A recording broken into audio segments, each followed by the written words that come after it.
Well, just about to start over on ITV2, it's drama with Always and Everyone. Here on Carlton, Steve Penk presents another collection of funny moments in TV Nightmares 4.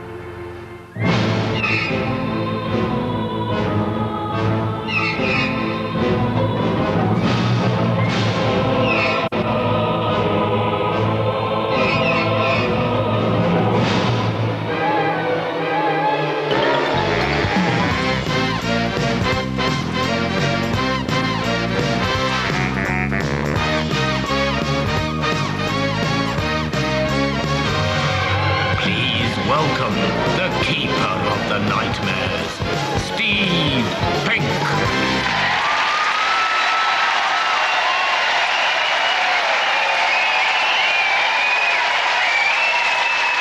Hi, good evening, and welcome to another TV Nightmares.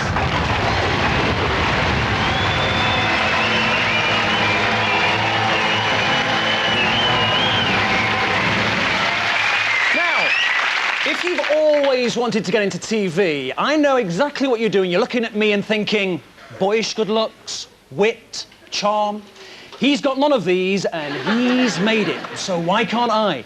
Well, before you put your application form in down at your local job centre, here's some of the questions you might be asked at an interview. Would you prefer to be scared witless, walloped, harassed, suffocated, or just plain old humiliated? To help you decide, have a look at this. Johan uit Eindhoven altijd goed voor een aardig nummertje. Heeft Aldert weer iets geks bedacht. En dan gaan we dan richting Van der Bel. En dan wordt... Ho, Johan!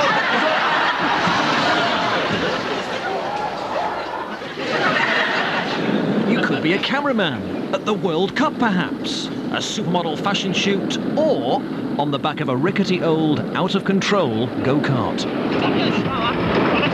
Stop it! You gotta stop it! Stop it!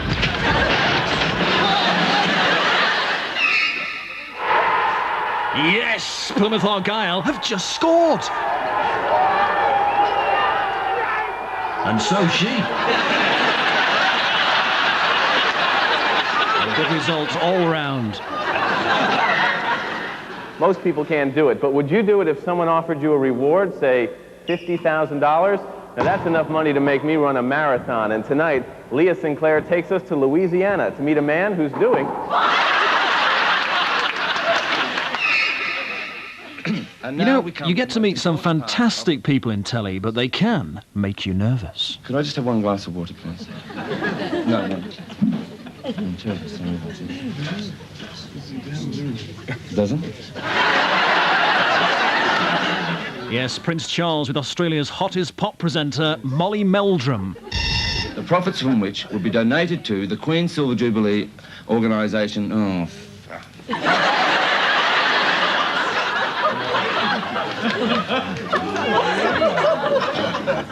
The profits from which...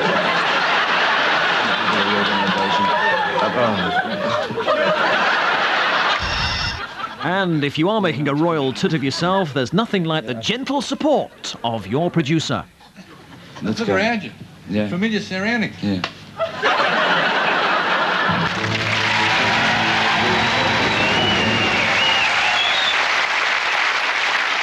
Some people want to be a TV presenter so much it hurts. For these next presenters, it still does. And 67 years ago tomorrow, the 1 millionth Model T Ford was built. Tonight, I'll take you to a Model T convention. Hi, I'm Matt Lauer. And you are? Oh, I'm not that bad. I'm Sheila Martinez. Don't tell me, wait, you weren't the captain of your high school gymnastics team. You read the yearbook. Something I saw. Actually, the problem's, look out. One's coming this way. I can see it now. The problem is... Here's one example of a pair of boots going to the cobblers. Beautiful pair of boots.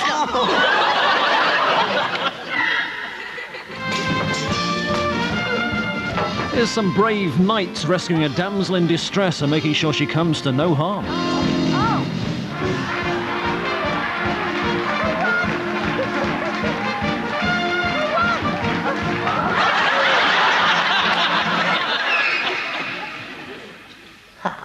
Hello, it's Joe Pasquale. So, I lost a lot of weight recently, but just off my hands. And none of the gloves fit me anymore. Look, they're all thin fingers. Don't know why I told you that, really. I don't even know what I'm doing there. I'm here to tell you about my TV nightmare, which, incidentally, it was Mandy Dingle, Lisa Riley. Uh-oh, somebody order a bouncy castle. Can you keep moving about? I really don't think this stage is reinforced, OK? The whole sketch was all about her hitting me round the face. She came in, somebody had written a sketch, she comes in, I take the mickey about her size, and I said, I don't mind doing that, I'm not happy about that sort of sketch, but as long as I get the butt of the joke on me and she clouts me or something like that at the end of it, then I don't mind. And so that's what it was. At rehearsal, she just gave me a little slap round the face like that. And I said, oh, that's great, you know, it's very good. But comedy, right, violence in comedy has got to be real, because I go, oh, look, she didn't really slap him. So I said, when we actually do record it, then give me a real good clout round the head. And her hands, you know, it's like a bunch of bananas coming round at like 500 miles an hour. So just hit me as hard as you can. I can take it. I'm all bloke today. So are you sure? I said, oh, yeah, I'm positive. Listen, Squeaky, do you want a clip round your ear? Oh, come and have a go if you think you're hard enough. Oh!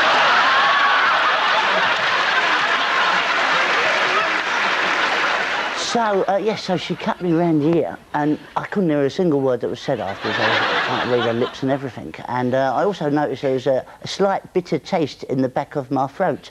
And I thought, oh, I don't remember eating almonds. And when I got in the dressing room, I realised the bitter taste was from my own blood. And she knocked one of my teeth out almost, half a tooth and half a tooth. And it was floating about round the back there. I thought, oh, it was a bit of a crisp from earlier on. I didn't know what it was, right? And I pulled it out, and it was half my tooth with a lump of silver stuff, and it was my filling. And it cost me 80 quid to have a crown point, so, you know, it's lucky we've got a free National Health Service, really, isn't it? Cost me a fortune, otherwise.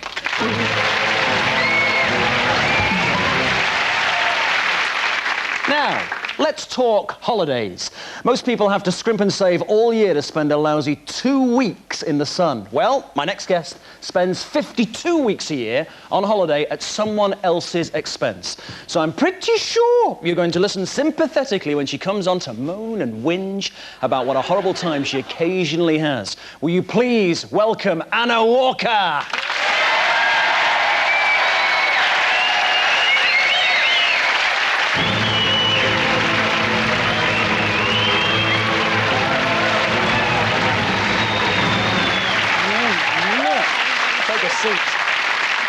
Anna, you have got the best job in the world. Yeah, I know. You are a professional holiday maker. Yeah, I am very lucky. I've done travel programmes for 7 years now, and Holiday Maker's the latest one on ITV. But the problem is, Steve, you lose all your friends. Everybody hates you because you're on holiday all the time. Now, this first clip of yours, we can all sympathise with this because you're on holiday somewhere, you're paddling away, you're minding your own business, and suddenly you're confronted by some screaming hippo. It happens all the time, doesn't it? Now, this happened to you. It really did happen to me, yeah. And funnily enough, I just actually said to the guide before this clip, do you know, I think hippos are the most dangerous animals in Africa, aren't they? And this illustrates why. Should we have a look? Yeah. Yeah, I agree. Hippo, yeah. Aren't hippos supposed to be the most dangerous animals that are around here? Just see what this guy's going to do. As I said, we try not to get too close to them. What do we do now? Change position. I don't know where he is, though. He's gone underneath. Okay, you can see by the ripples that he's where he is, exactly there. Right there, Andy. Right.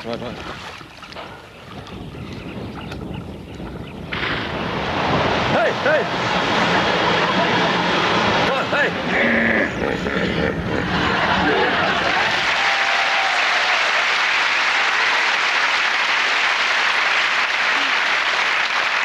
Now that looked pretty horrific to me. How did you feel?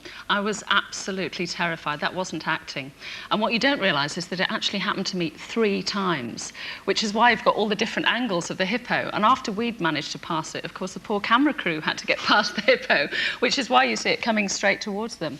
And I honestly think if we didn't have such a good safari guide, I might not be here with you now. Oh.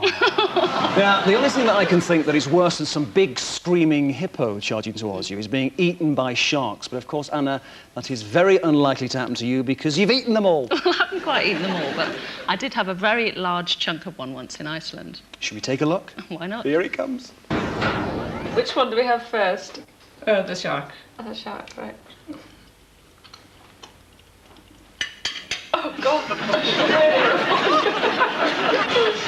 I don't want to spit it out on camera. No, I can swallow it down. It's ammonia, you taste.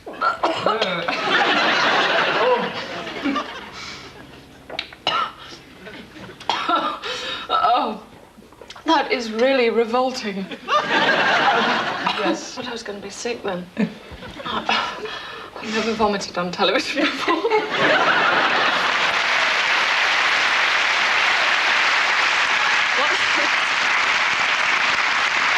What you don't realise there, Steve, is that we had a pact before Walker's World that anything the producer made me do, that he had to do himself. And did he? No. That was shark meat that had been buried underground for 3 months. It was putrefied. That's why it reeked of ammonia. It was absolutely disgusting, and I took a huge bit. I just couldn't swallow it. Oh, so what did it taste like? It wasn't so much what it tasted like. It was like rubber, really. Yeah. So it was impossible to chew. It was more the smell of it, which, you know, I mean, if it had been smell-o-vision, you'd all be out of it. It was absolutely disgusting. Will you please say a big thank you to the lovely Anna Walker.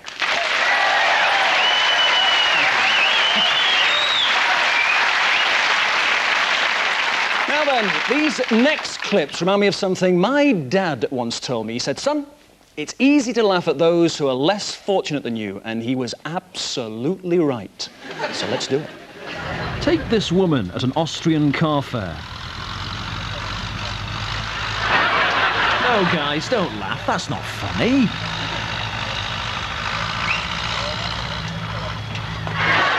Oh, that's funny.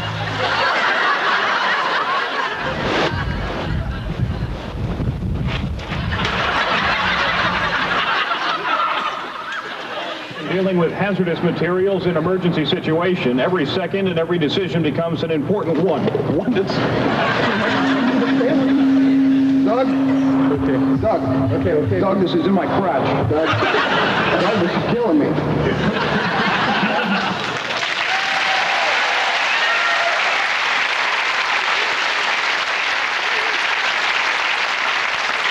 I bet that brought tears to his eyes. Well, that's about it for part one. Coming up, Richard Madeley shows us another way to bring tears to the eyes. Keith Chegwin pops in to tell us why he's got tears rolling down his cheeks. And an old friend looks up Barbara Windsor.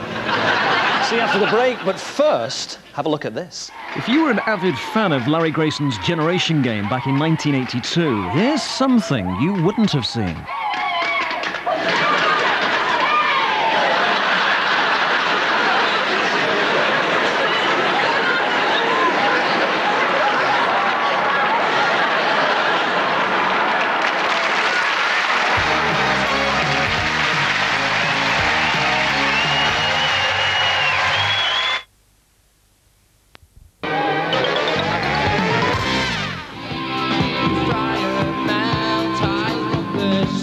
The Stone Roses gigging on a live show, proving Liam wasn't the first loudmouth scally to come out of Manchester.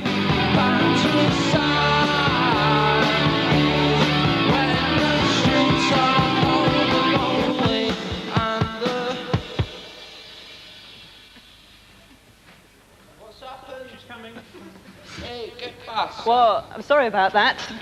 Looks like we've had a power shortage or something, so we'll move on to the next item. And Martin Parr is one of Britain's leading photographers, known for his innovative colour work and for creating a new school of British documentary photography. We'll do it. We'll sort it out in a minute. Amateurs!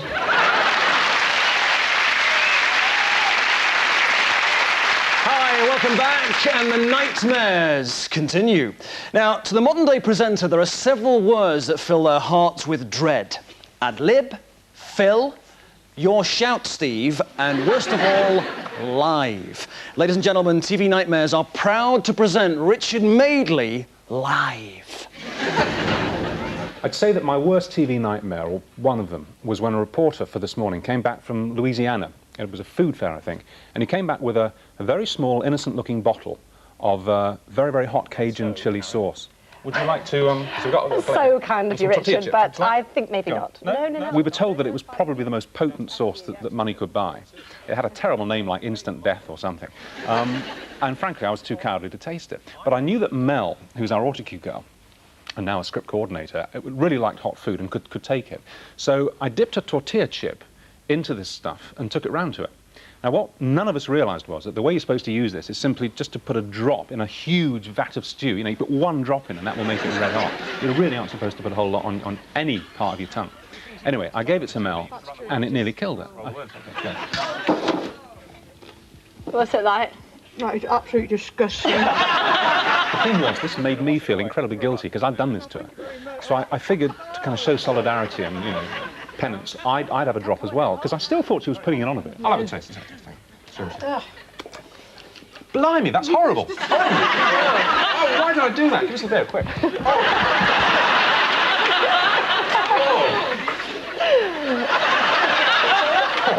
I'm not going to risk it, I'll find out.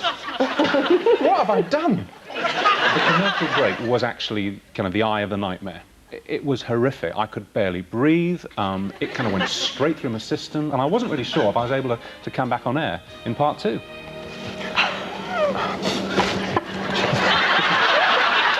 Well, I guess we learned one thing that morning, and that is that, I mean, if the British police ever want to replace CS gas or the pepper spray, we've got the stuff. I tell you, it'd stop somebody cold at 50 yards.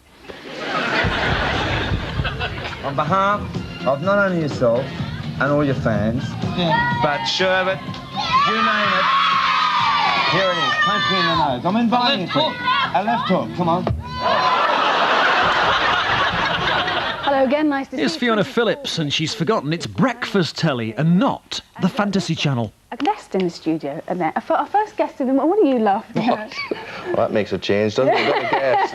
Do we pay you money to be here? I shouldn't think so, but he just got it off the street. It's the cuddly assassin himself. It's Clive Anderson. Thanks for coming in to see us. Well, it's very kind to have you. Come later, depends how nice you are to me. Let's see you You just back off maternity leave. You're a bit fruity. I'm rare on hormones, Clive. That's my problem. The world's biggest crane at the moment. Here's GMTV top correspondent Martin Frizzell live from the Millennium Wheel. Twisting and tweaking and twittering around as it actually takes that strain. Now, we expect it to start moving quite physically so you can see... Actually, have a look at this. This is the opposition. The wheel is lifted into position. He did it for us. Much better than us, isn't he? But we're a much smaller audience. But anyway, the big audience here...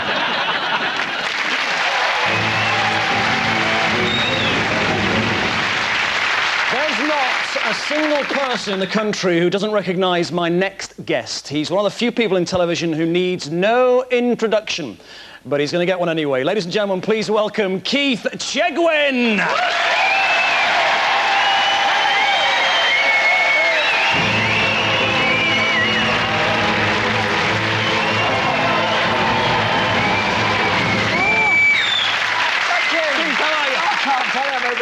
Welcome to the show, Keith. Take a seat. Thank you very much. Now, Keith, you've been around a while. Hey, watch it. You know the way it works. This is TV Nightmares. I know, I'm dreading this bit because I've been in the business 33 years. 33 years? But yeah, 33 years now. Frightening, isn't it? Yeah. And there's so many nightmares that I have done. I mean, some of the shows like Cheggers Plays Pop and everything you could mention. I mean, you could show any of my shows, it'd be a nightmare. So listen, guests come on and we show embarrassing clips from their TV past. So should we just get out of the way? Yeah, go on. Yeah, here it comes. I've got to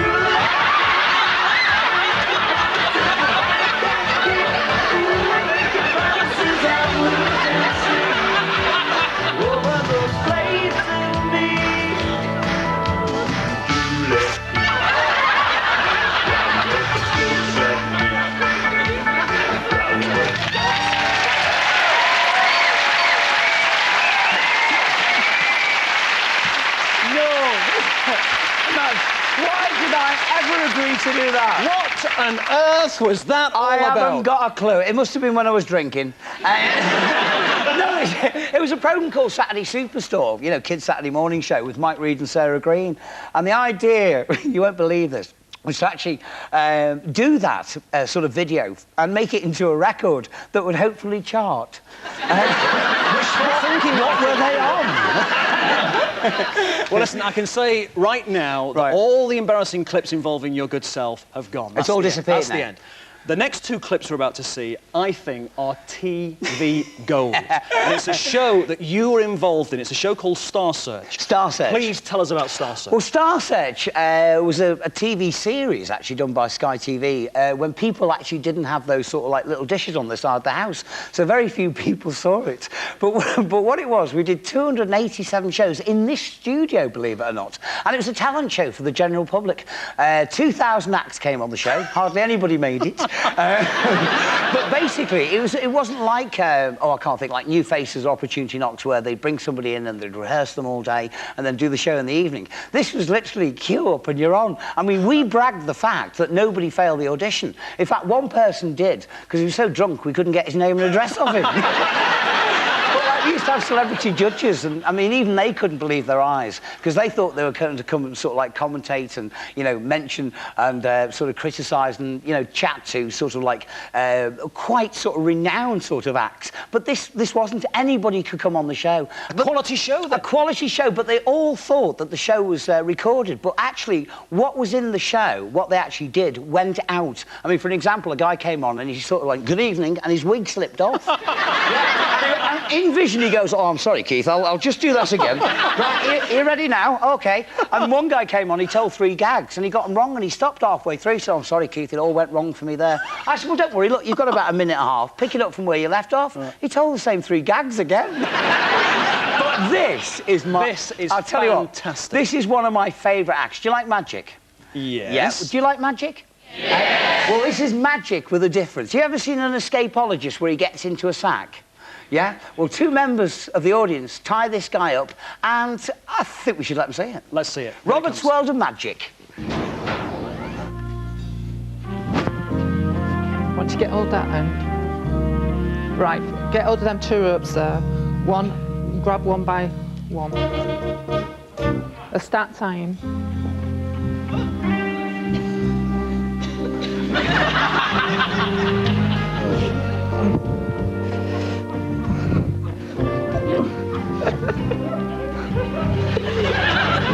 Right, go and sit down.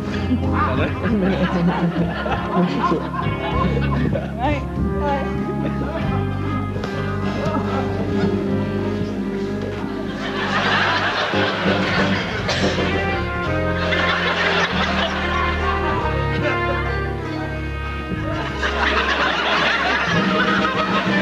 Robert, do you want a hand? Can we get out? Tied it to the side. They what?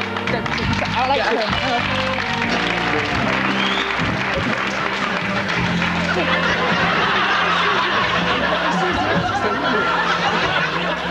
Sorry, Robert. Hang on.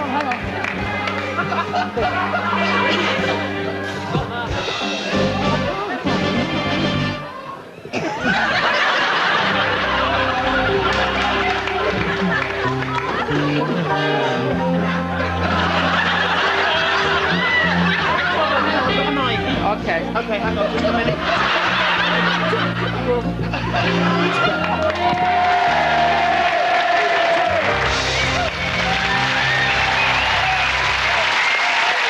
can't tell you. Fantastic. Yeah. The classic for me was, because we always gave them the opportunity to come back, and he came back with a guillotine trick. And he said to this woman, stick your hand in there. And she said, not bloody likely. Well, if you thought that was funny, take a look at this.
gets Monty the Jug in action there. Did he drop a few or what? Fantastic.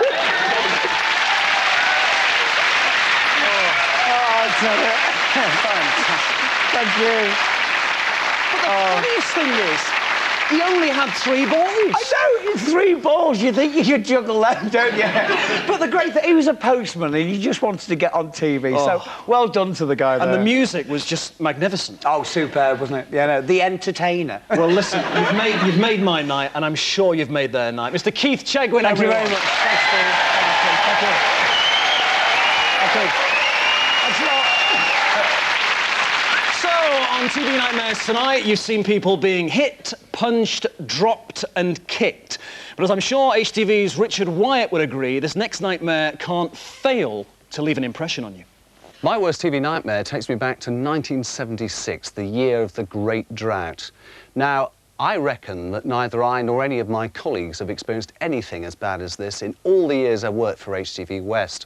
I was sent down to Weston-super-Mare to cover an air display that was happening that weekend. It was the Friday. Now, I happened to work for a news producer that I and everybody else was scared stiff of. If you came back with nothing, you didn't come back. So we arrived at Weston Airfield to find that none of the planes had arrived. Nothing to film. What are we going to do? But then somebody said, well, there are a couple of light aircraft here, and over the weekend they're going to do target bombing. Oh, what's that? I said. Well, what they do is put a white patch down on the field, fly over with flower bombs, and the nearest to the centre of the target wins the prize. Well, I'll go and be the target, I said. So out I go into the middle of the airfield, waiting for them to sail across with their flower bombs. Oh, I thought, let's put an umbrella up, and then I can say to camera, what am I doing with an umbrella during the worst drought in years? Well, it's not rain I'm expecting, it's flower bombs. So in they flew, and the first bomb landed nowhere near me. So the guy tried again, bit closer, but it didn't hit me. I can remember actually putting the umbrella down, leaning on it, and saying to camera, well, I don't need this, do I? And then...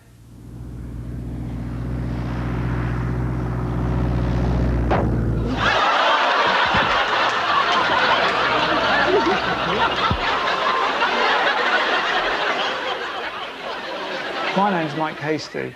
I was the cameraman with Richard. I thought he'd been killed. I ran in, looked back at the sound recordist and shouted for him to get an ambulance.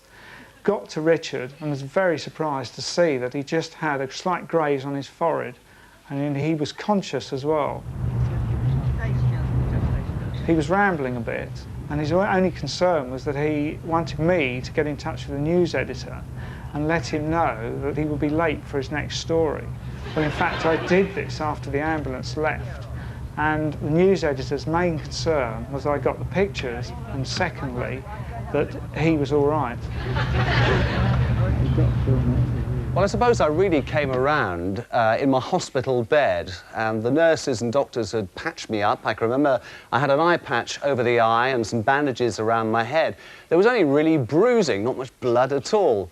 But then there was a knock at the door, and in came that same news producer, the one I was so scared of, and sat down and actually asked me how I was.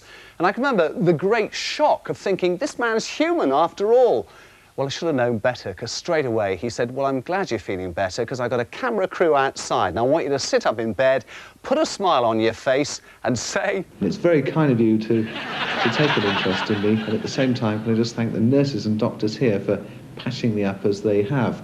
Got to stay in overnight, but hopefully I'll be back to work pretty shortly. Richard's the luckiest man alive. I saw the aircraft wing afterwards, and had it gone 1 inch to the left or the right, he would have hit the wooden spar and not the canvas, and that would have certainly been it. It's amazing looking back, but within a couple of days, I was back at work. I think you've got to agree, as far as TV nightmares go, that one's going to be hard to beat.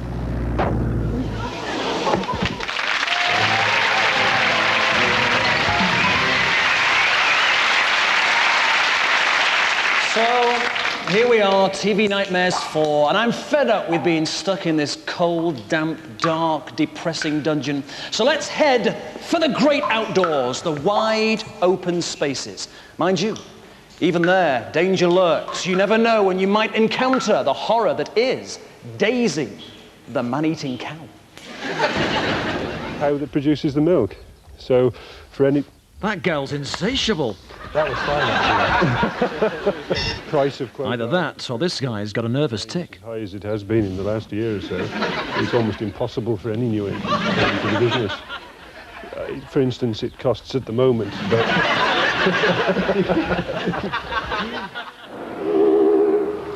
Ficaram ilhadas. O pessoal ali não consegue sair. Naquela casa também tentam salvar alguns móveis. E a gente vê o lixo boiando.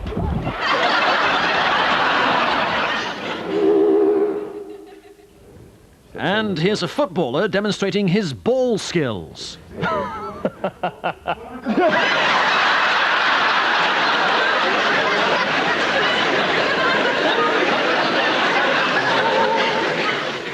Vai ser apresentado o filme Orfeu do Carnaval, que é um filme francês de 1959, ganhador do prêmio de Cannes e também do Oscar do melhor filme estrangeiro. É uma adaptação. And let's see that one again. The fly's buzzing around, looking for a way into the mouth. He spotted it, he's in, and he's been swallowed.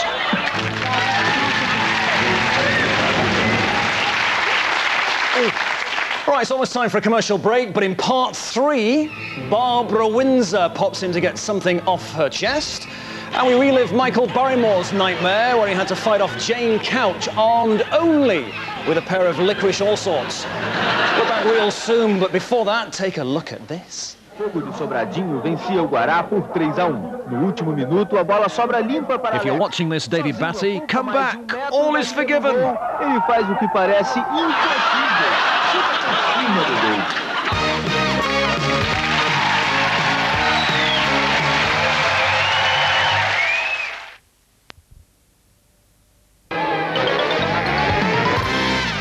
If your husband suddenly grew to be the size of the giant in Jack and the Beanstalk, what part of him would you say would remain small? Hillary.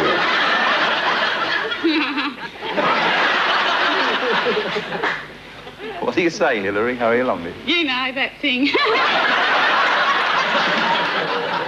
I don't know, Hillary. No. You know. I don't know, Hillary. Must have a definite answer, Hillary. He's... A definite answer, Neil. What do you say on your card?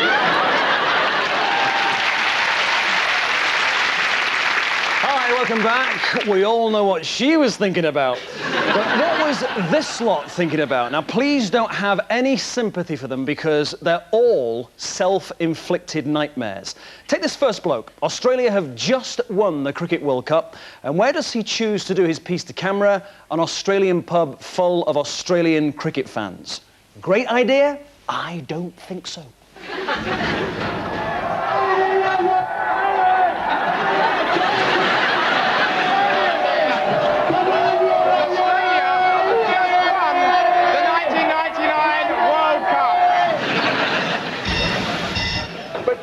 Pump the pictures out. This is Adam Bolton for late night news, but breakfast is what he brought up. But do you pump the pictures out before you know what's really happening?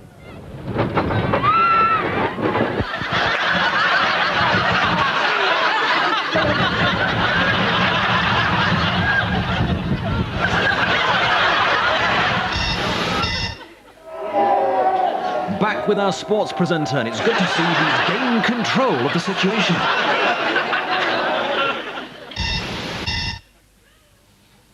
Good. This was filmed at a science laboratory to demonstrate how a sneeze transports viruses.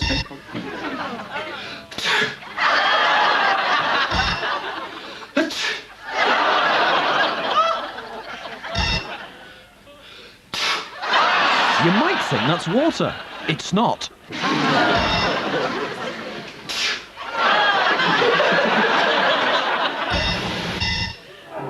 Yes, you join us here with scenes of jubilation behind No wonder everyone's jubilant.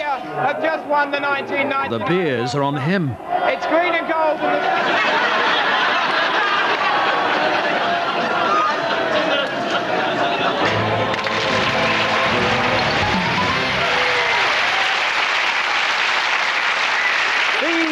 next clips verge on the bizarre. Take, for instance, the first one. These guys couldn't decide what to do on holiday, visit the Eiffel Tower or go skiing. So they combined the two and went skiing on the Eiffel Tower.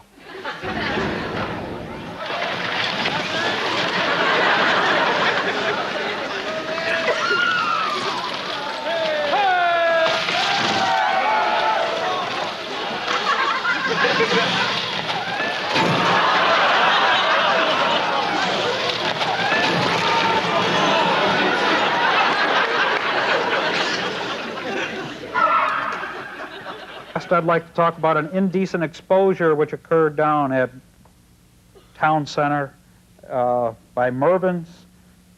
This occurred Tuesday, June 17th at 5:15 p.m. They observed a male, white male, sitting on the bench as they entered the tunnel. As they started walking down the tunnel, they noticed the man was following them, and they turned around and looked. He had his pants down. He was wearing pink women's underwear. He's saying that like it's a bad thing. 25-year-old white male.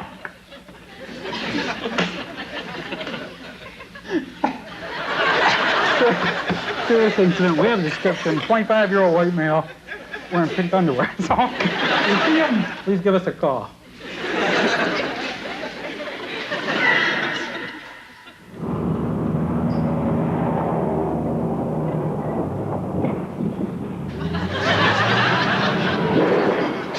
Yes, there she goes, Mrs. Penk on the way home. That's the way, love. And don't forget the handbrake.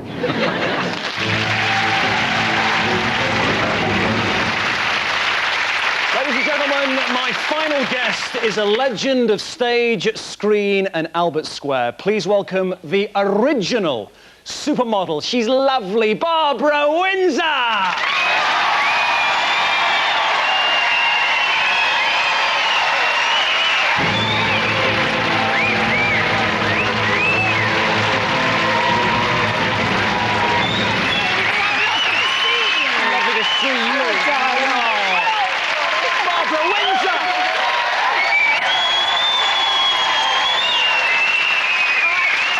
Barbara.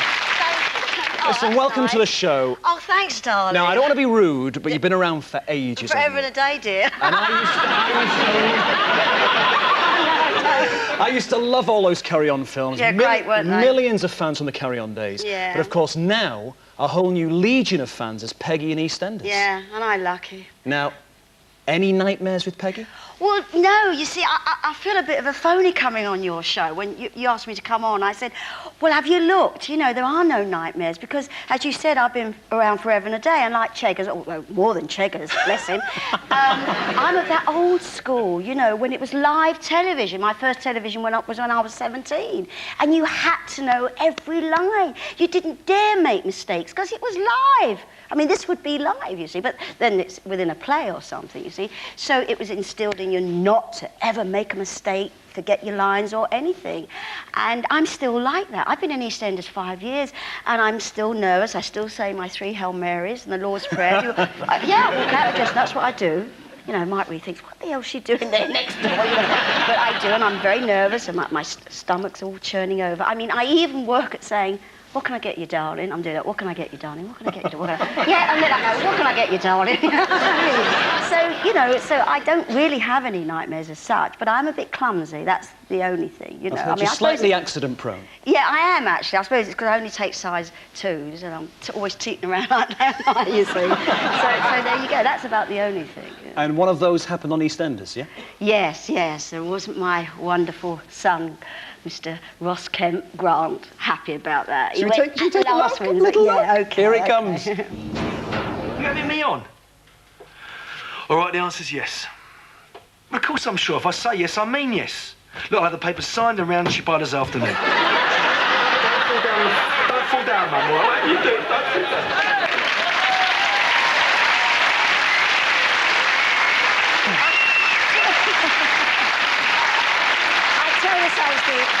I was going to slash my wrists after that. because I had to go to another take. I went, oh, what am I going to do? But wasn't he red hot? You know, it was like a comic, the way he came in. Don't fall down the stairs, Mum. Yeah. But I actually swore, didn't I? I just saw it. I did. So what did Ross say to you afterwards? Oh, he loved it. Oh, champagne. She's human. She's made of wicked. Now, Barbara, you have worked with some of the comedy greats over the years. Lovely so Sid James, Kenny Williams, and of course, the lovely Frankie Howard. Oh, yeah, lots. Now, you mentioned to us about this particular nightmare involving Frankie Howard. Now, I've seen it, and I can't see anything wrong with it. Well, it's just that, you see, it's the old pro again, you see. Now, actually, what you're going to see is about the 10th take. So why did you get to take 10? Well, because I'd known him very well, and I had to kind of seduce him, take these veils off, you see. What, Frankie Howard? Yeah, but, you know, yeah, that's what I'm saying. See, so I've been on tour with him, so I knew his sexual preferences, you see, and they certainly weren't me, dear, you see. So there I am, working my little backside off, which I always did in those days, did I? Go, and doing all that. And as I'm doing it, I thought, I'm getting nowhere with him. Well, you know, it's stupid, you know, and I think as I said that, I thought that, and he looked at me thinking, well, she does nothing for me, darling. You know, a bit like Kenny Williams, exactly the same, see. And we both thought and locked eyes, and we started to giggle. And it went to 10 takes. And in the end, we thought both of us were going to get the sack. You know, we said, no, come on, this is stupid, this is silly. And we're only giggling, but if you know, as I say, if you know what's been going on in our minds. Should we take a look? look? She does nothing for me, and, you know, he does nothing for me. Here it comes.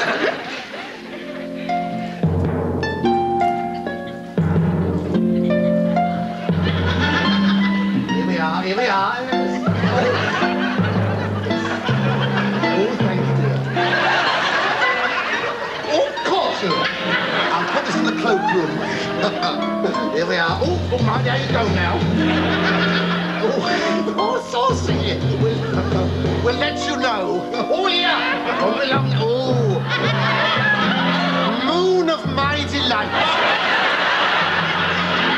No, perhaps not. This is it now. It won't be long now. Oh, here we are. Ha ha! For the first time on your screens. Never before seen that well-known pair, left and right.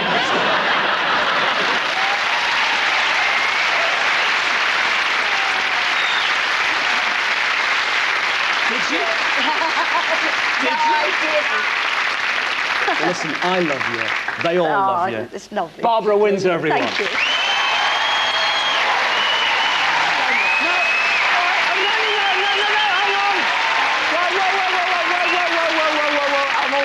I do apologise to the audience, apologise to you, Steve. You've done your bit, Keith. No, I know, look, I haven't finished my bit, because we've got something very special for you, because we actually shared a moment together. Do you remember it? Several, dear, in our past. No, not in our private lives, but on TV. Do you remember it? Do you want a clue? Just take a listen to this.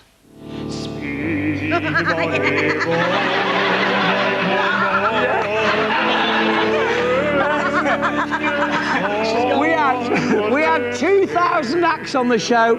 Barbara was a judge on the programme as well. And this is one of the top-class acts. Take a look at this, Steve. Oh, Sweet bonny boat like a bond on the wing, onward the sailors cry. Carry the lord who's born to be king, over the sea to sky. Along the waves roll, on the topsail and the air.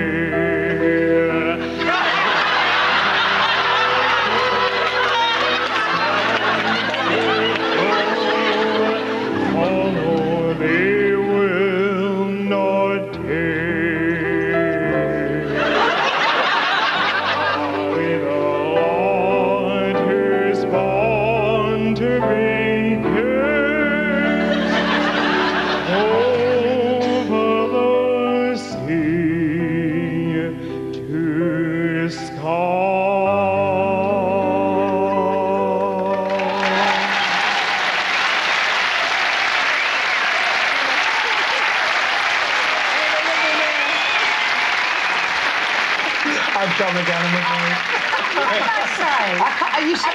What did you say, Well, sir? at least your mother still likes you. Oh, I love you. And you've got a lot of bottle. You got a lot of I think he's got a lot of bottle, bless him. But what was going through your mind, though? Well, I thought we were really going on the show to kind of give, criticism, and help them in their career. Because I hadn't seen the show. Would you remember Bernard Manning? Oh, he God, turned around this to one is of the wonderful, acts and yeah. said, I think you should get something for your throat. This other guy said, what do you suggest? Yes. He said, an open razor.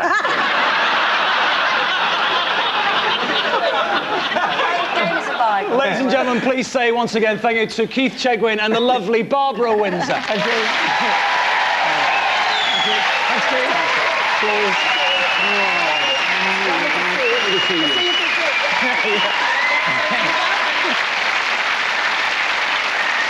So, as the Skyboat song is one truly scuppered by a dulcet Scottish baritone, another boat appears on the horizon.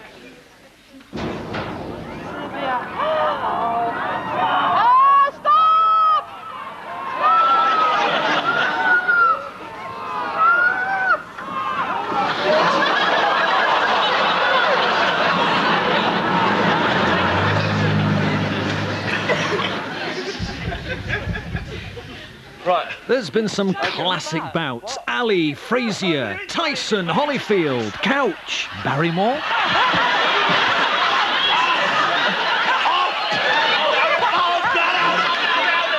It's not kickboxing! You know how to kick as well, you did. Don't kick me! Whose idea was this? Hold on a sec. Here, come here. Round two. Right.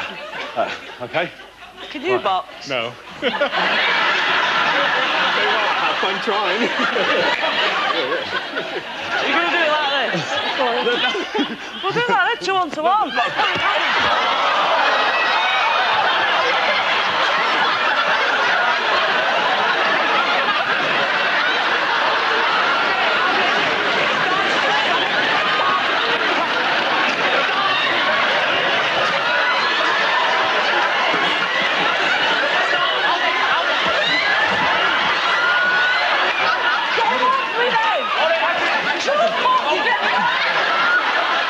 Thanks a lot. Go sit down, son.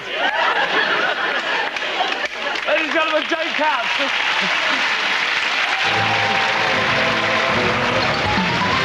Well, that's all we've got time for tonight, but before we go, one final question. What do you get if you cross a Barbara Windsor lookalike with a Keith Chegwin lookalike and 3 gallons of baby oil?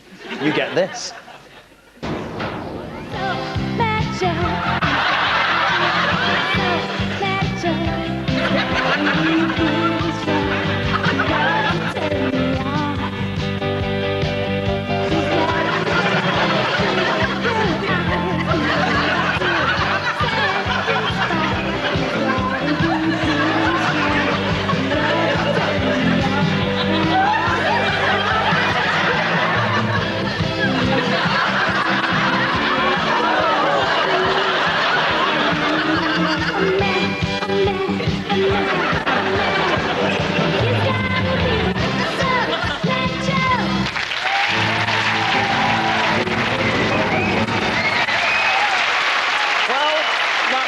It for tonight, but don't forget, let us have the nightmares and you sleep well. I'm Steve Penk. Good night, everyone.